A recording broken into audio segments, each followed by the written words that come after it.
জানো কি, যারা নিরামিষাশী, কিছুই খায় না, মাছ মাংস পেঁয়াজ রসুন কিছুই খায় না, তারা যারা খায় তাদেরকে প্রচণ্ডই নিচু চোখে দেখে।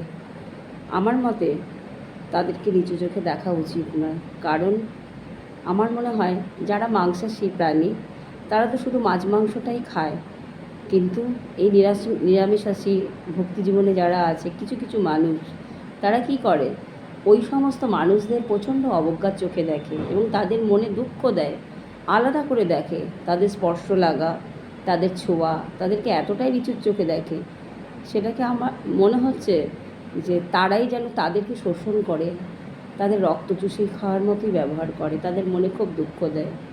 কাজেই কোনো মানুষকে যে খাবার যেটা খাবে, যতক্ষণ মানুষের মনের থেকে ভাবটা না আসবে সে ত্যাগ করতে পারবে না, তাকে নিচু চোখে কখনোই দেখা উচিত না।